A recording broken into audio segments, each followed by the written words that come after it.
Merci de nous rejoindre pour la deuxième partie de cette émission. Nous parlions justement des conditions de vie et du travail des journalistes. Dans cette deuxième partie, on va essentiellement aborder la question d'insécurité et de terrorisme dans la sous-région et au Togo particulièrement, parlant de la question d'insécurité. Mais bien avant, on va finir avec ce sujet sur les conditions de vie et de travail des journalistes. On parlait de la convention collective, mais il y avait une question qui était en suspens. C'était ce phénomène de G20. Tout le monde entre dans la corporation. Par quel moyen, par quelle issue, par quelle entrée, on ne le sait pas. Mais quand vous posez la question à certaines personnes, on dit, mais écoutez, je vois ce directeur de publication qui s'est tapé une voiture, mais moi aussi, je crée mon site, je crée mon journal, je veux être comme lui. Donc finalement, il y a un appât à saisir. Oui, d'emblée, c'est ce qui est donné d'observer. Il y a ce phénomène comme vous le dites, de G20. Et même plus aujourd'hui. Oui, qui est, si on peut dire, qui est une plaie de la corporation. Tout le monde se réclame journaliste et lors des conférences de presse, il y a toute une nuée de journalistes qui arrivent sur les lieux et avec parfois des gestes qui ne sont pas bien séants. Et tout cela ternit l'image du journaliste. Mais s'il faut chercher les causes, ça veut dire que ceux qui s'adonnent à ça perçoivent le métier comme une porte d'entrée à la réalisation des biens matériels. Comme vous venez de le dire, il y a l'autre, il voit son patron se taper une voiture et du coup, lui aussi a envie de rouler dans une voiture. Il fait 1 an, 2 ans, 3 ans dans une rédaction. Lui aussi, il dépose papier, il a son journal à lui et il verse dans les bitoses, comme on le dit dans nos jargons. Oui, Isidore, c'est vrai que vous ne partagez pas le même avis avec Isidore quand on parle de Saint-Gitz. Maintenant, est-ce que pour régler ce problème de G20 et Titiral, est-ce qu'il faut interpeller les organisations professionnelles de la presse? Je crois que c'est le travail, bien sûr, c'est le travail des organisations professionnelles de la presse. Et pourquoi ça ne se fait pas? Pourquoi ça ne se fait pas? Parce que tout le monde cherche son intérêt, c'est tout. Vous êtes d'accord avec Anani sur ce plan, parce qu'on a l'impression, quand on entend bien Anani, on a l'impression que ceux qui sont devant ces organisations ont d'autres idées, d'autres intérêts, à part... Non. Écoutez, on parlait de Saint-Gitz. Le Saint-Gitz, c'est un syndicat des journalistes employés. C'est également une organisation professionnelle. Organisation professionnelle. Je crois qu'il y a une petite nuance entre Saint-Gitz et les autres organisations professionnelles. Les autres organisations professionnelles, il y a par exemple le CONAP qui rassemble les patrons là-bas. Il y a le GID qui rassemble les patrons et les employés journalistes. Mais ici, on parle uniquement des journalistes employés qui ont des conditions précaires. Voilà, donc ce sont ceux-là qui sont rassemblés dans le Saint-Gitz. Quand nous voyons ce qui se passe aujourd'hui dans la presse avec ces histoires de G20, je crois que c'est dans notre jargon G20, ça n'a rien à voir avec G20 de l'Occident. Oui. Donc voilà, ce sont des journalistes qui sont dans un regroupement et qui s'appellent, quand il y a conférence de presse ou un événement dans la ville, ils s'appellent, et puis et quand l'événement, ils ont une manie d'arriver sur l'événement à la fin. Et à la fin, ils viennent, ils prennent le communiqué final et puis ils repartent. Ces journalistes n'ont pas d'organe fixe sur lequel ils travaillent. Donc, ils prennent l'argent de l'organisateur et ils partent. C'est après que l'organisateur se rend compte que le travail n'a pas été fait. Il n'y a pas de publication, de reportage dans aucun journal, sur aucun site. Et voilà, c'est en ce moment que l'organisateur se rend compte qu'en fait, c'était pas un journaliste. C'est un individu véreux qui se promène de reportage en reportage pour collecter les 5 000, les 3 000, les 2 000. Et parfois, ils prennent aussi 750 et 850 francs. Ah ouais. En ce moment, quand les journalistes ne veulent pas le prendre, eux, ils prennent, pourvu que ça sert à quelque chose. C'est ce qu'ils disent. Je crois qu'aujourd'hui, on doit fermer la porte à tout cela. Mais comment juste faire? Non, il faut pouvoir dépoussiérer la presse. Et non seulement aujourd'hui, en tenant compte de la convention collective dont nous parlons tout à l'heure. Maintenant, qui fait traîner la signature de la convention collective finalement? Parce que ça fait des années quand même, on en parle. Oui, selon des informations, bien, c'est comme si la convention collective ne serait pas favorable aux patrons de presse, parce qu'il y a des clauses ou bien des points qui les engagent ou bien qui les invitent à assurer de meilleures conditions. Est-ce que ce n'est pas parce que le séminaire de Palimé n'a pas reçu l'adhésion de tous? Non, même si... Est-ce que ce n'est pas un obstacle aussi à l'application de la convention collective sectorielle? Voilà. Pourquoi la convention n'a pas reçu d'adhésion collective de la part à Palimé? Il y a une partie des patrons qui ont boudé le séminaire de Palimé. Oui, ça veut dire que c'est ce que je dis. Je dis que il y a des points qui ne sont pas favorables aux patrons de presse. Du coup, la mise en application ne se voit pas mouiller le maillot pour mettre en application ou bien la convention collective. C'est pour ça que je disais au début que les patrons aussi sont dans leurs arguments. Maintenant, il nous importe à nous, les journalistes, de forcer le passage, si je puis m'exprimer, de se rebeller ou bien de porter, d'arriver, pour que nous arrivions à parler de nous-mêmes. Oui. Comme ça va inciter les patrons aussi à faire bouger les lignes. Mais si... Comment se fait-il qu'on peut parler de nous-mêmes si on ne répond pas aux invitations? Oui, très bien.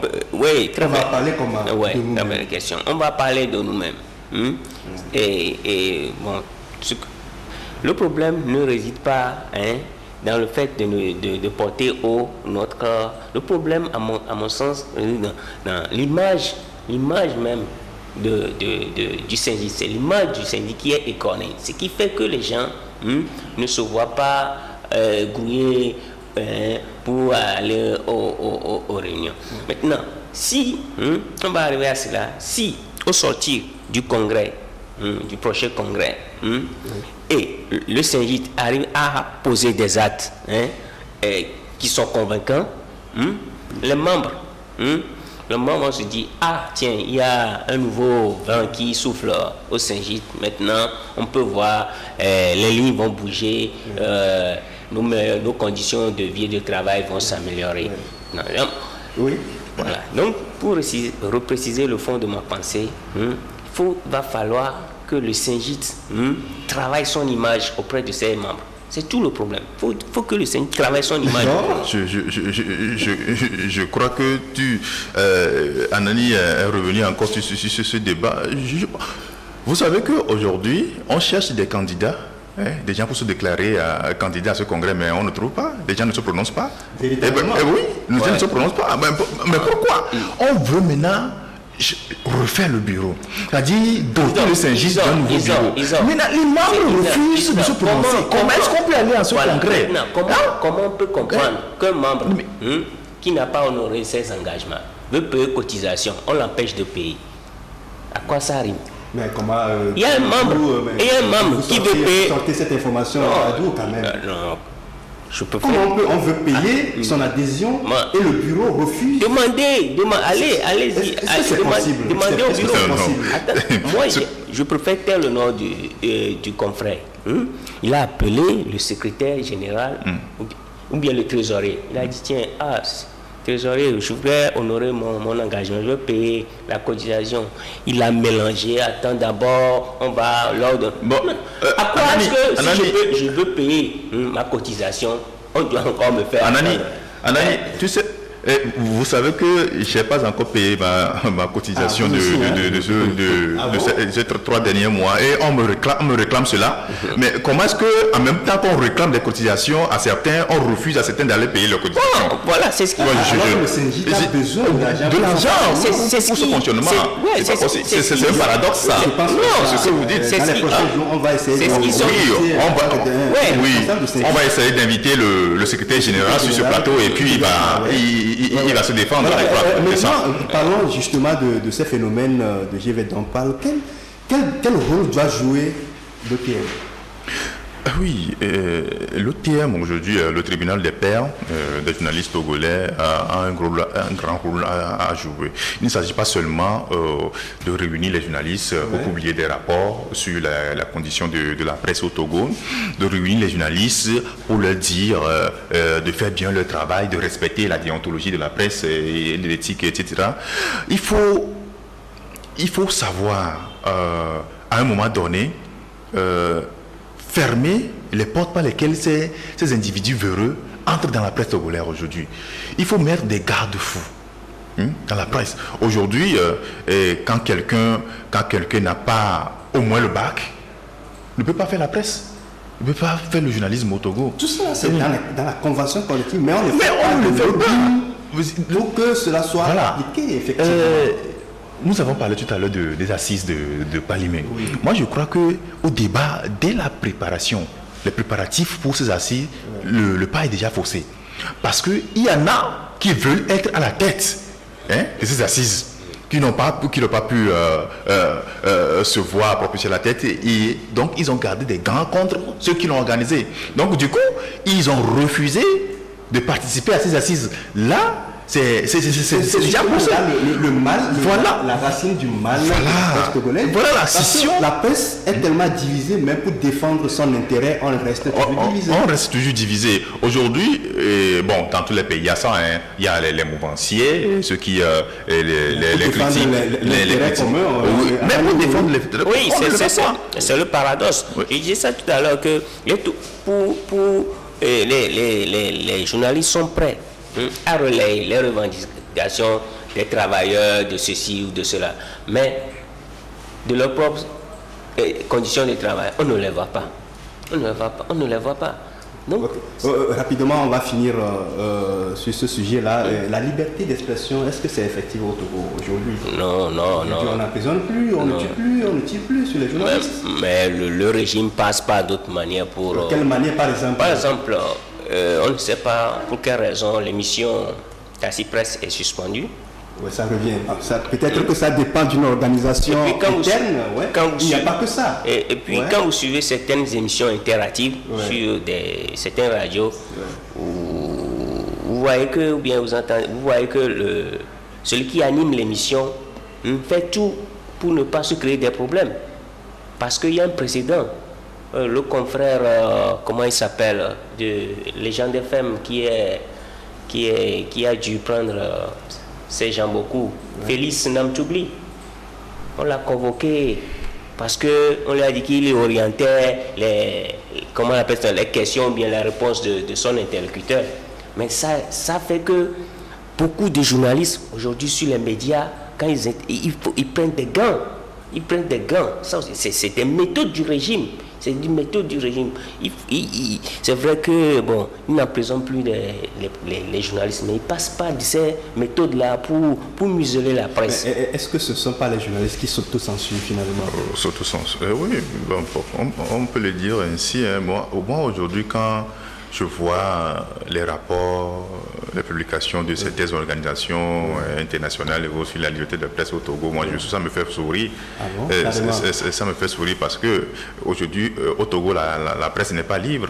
La presse n'est pas libre. Quand on ferme les radios, on interdit les émissions sur les radios. Et quand tu interroges tes confrères sur les radios, ils te disent tiens, quand moi je sais qu'on va me retirer mon pain, moi je ne vais pas prêter mon flanc à ces trucs-là sur mon antenne.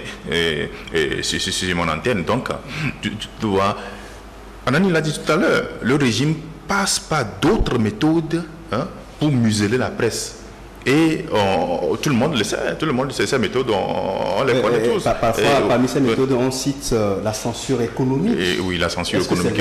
Aujourd'hui, par exemple, quand on prend aujourd'hui notre journal L'Alternative, rarement on a des publicités, parce qu'on se dit que nous sommes critiques vis-à-vis du pouvoir, donc on interdit aux sociétés d'État, et même à certains privés, de nous envoyer des publicités. Et c'est vrai, donc nous vivons avec nos moyens, et grâce à Dieu, on arrive à s'en sortir un peu. Merci. Donc on va aborder finalement c'est vrai qu'il y a beaucoup de questions en suspens sur ce sujet de conditions de vie, de travail. On va revenir, on va avoir la chance d'inviter ici sur ce plateau Alphonse Ken, qui est le secrétaire général sortant de Saint-Gitz. Et on va parler des attaques terroristes qui frappent terriblement la sous-région. Le Burkina encore victime des frappes hier, c'est-à-dire dimanche. Oui, on a tiré sur une église et il y a 6 mois, parmi eux, dont un prêtre. En pleine célébration. En pleine célébration de la messe, et c'est dit, les djihadistes débarquent et puis ils font des victimes. Je crois que ces informations, tout ça là, quand on voit ça écoeure, et ça fait peur aussi. Ça fait peur aussi parce que notre sous-région n'est plus en sécurité. Chaque fois, c'est presque tout le mois. Chaque mois maintenant, il y a une attaque djihadiste dans la sous-région. Le mois dernier, c'est le Burkina, c'est les services de renseignement burkinabé qui avertissait le Togo, le Bénin, et puis le Ghana. Par là du Bénin, il y a 2 Français qui ont été pris en otage et l'autre qui a été tué. C'est ça. Donc le Burkina avertissait ces 3 pays de probables attaques djihadistes. Je crois que ça fait peur. Nos pays doivent coordonner des actions au niveau des forces militaires pour pouvoir venir à bout de ces attaques-là. Sinon, les peuples qui sont les premières victimes, parce qu'on le dit, parce que hier, oui, c'était dimanche, c'était hier. Hier, il n'y avait pas aucune autorité dans cette église. C'est la pauvre population, les pauvres qui ont encore péri dans ces déplorables. Oui, c'est vrai, ça inquiète. La présence des djihadistes à nos portes, ça inquiète. Parce que moi, on doit en avoir peur au Togo. Vraiment, absolument, on doit en avoir peur parce que le Burkina et le Togo sont des pays frontaliers. Et donc, moi, ce que je ne comprends pas, c'est la facilité avec laquelle ces gens arrivent à perpétrer ces attaques-là. C'est ce qui m'inquiète. Et moi, je dis, avec tous les moyens logistiques disons que les États ont, nos États, ils n'arrivent pas à mettre hors d'état de nuire ces djihadistes. Moi, et je trouve ça un peu curieux, parce que tous les moyens sont mis en œuvre pour sécuriser un seul homme, pendant que la population est laissée aux mains de ces individus mal intentionnés.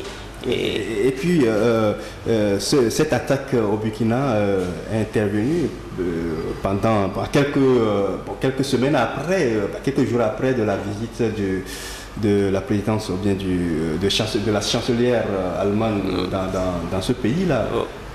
C'est justement l'enjeu de cette visite, c'est justement le terrorisme. Oui. Et quelques jours après, ça a encore frappé. Oui, on se dit que le terrorisme est devenu un serpent à plusieurs têtes. On reste avec vous pour parler de la question sécurité dans notre pays. Il y a des braquages au quotidien finalement. Oui, à Lomé, il devient de plus en plus difficile de circuler à Lomé tous les jours avec son lot de braquage.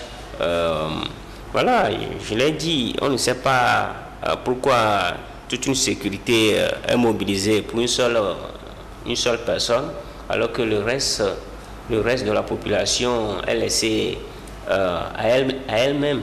On aurait pu, les moyens importants qu'on mette à la disposition d'une seule personne, arriver à sécuriser les autres. Parce que un pour tous, tous pour un. Quand on défend une autre personne, il faut aussi défendre ceux qui sont là, ceux qui font vivre cette personne-là aussi. Ouais. Mais le paradoxe fait que, bon, vous, on s'en fiche des autres. Vous voyez quand le président veut se déplacer, tout ce qu'il y a comme moyen derrière. C'est le président de la République, c'est le chef de l'État. Oui. Dans son discours sur l'État devant les députés, M. Faure Gnassingbé était revenu sur cette question de sécurité, mais quelques jours après, voilà, ça se multiplie un peu partout. Et pourquoi que cela arrive? Est-ce qu'il y a une faillite sécuritaire quelque part? Nous avons plusieurs temps à nommer. Hein? Je crois que c'est une réponse que les braqueurs lui ont envoyée. Comment une réponse? Une réponse à des discours flatteurs. Hein? Il ne faut pas seulement se présenter quelque part ou bien s'enfermer dans une chambre et pondre des discours laudateurs pour plaire à quelqu'un ou bien pour plaire à des gens. D'ailleurs, je rappelle, c'est pas un discours à la nation, c'est un message, simple message à la nation. De toute façon, il s'est prononcé devant les parlementaires. Fort a fait ce discours devant les députés et vendredi et mercredi, il y a un braquage à Sotède. On dit qu'on veut protéger les populations, mais dans un mois, il y a plusieurs braquages à la fois dans un mois. Mais on n'arrive pas à circonscrire ces personnes, les arrêter et les punir. Et puis, les braqueurs ont les mêmes méthodes d'opération. Et les braqueurs, les gens, la victime va à la banque, il prend de l'argent, et ces malfaiteurs les filent. Et puis, arrivé à un moment, ils commencent par tirer en l'air, les gens s'affolent, et puis ils s'emparent du butin, et puis ils s'en vont tout tranquillement, et tirent sur le véhicule dans lequel se trouve la victime, et puis ils disparaissent comme de rien n'était dans la nature, et personne n'en parle. Ce qui s'est passé à Kassamblaka la dernière fois, et selon les témoins de la scène, il y avait un jeep de la gendarmerie, hein, plein d'éléments à côté, à quelques dizaines de mètres. Mais quand ils ont entendu les coups de feu, ils sont partis. Et selon les témoins, ils avaient dit qu'ils n'ont pas de munitions. Ils sont en train de partir au camp pour aller prendre des armes pour venir riposter aux malfaiteurs. Mais dans quel pays on fait ça? Mais c'est pas possible. J'ai l'impression que quelque chose ne va pas bien parce que tout juste au lendemain du lancement du PND, c'était à Décon. Mais finalement, on a l'impression qu'il faut ressusciter l'opération Araignée. Non, non, je pense pas qu'il faut ressusciter l'opération Araignée. Il faut surtout qu'il y ait de la volonté. C'est parce que les gens laissent faire. Les gens laissent faire. Au niveau de la sécurité, les gens laissent faire. Tant que ce n'est pas le président, bon, c'est la pauvre population, bon, on s'en fout. Pourquoi comment est-ce qu'on peut comprendre que les gens insultent sur WhatsApp, on arrive à traquer cette personne, on les arrête? Vous voyez, vous imaginez, les gens, dans des groupes, dans des forums de discussion, les gens insultent. Mais on arrive à traquer ces personnes-là, on les arrête même. Mais pour les braqueurs, on n'arrive pas à arrêter les braqueurs. Je vous rappelle que l'opération Araignée, c'est l'opération éléphant qui est maintenant à Lomé, mais on n'arrive pas à arrêter ces braqueurs. On va marquer une pause, on revient pour la dernière partie de cette émission. On va parler, justement, on va revenir sur l'actualité politique avec à la une, la modification constitutionnelle, avec le fameux article 75 qui fait débat et le compteur à zéro pour Faure Gnassingbé. À tout à l'heure.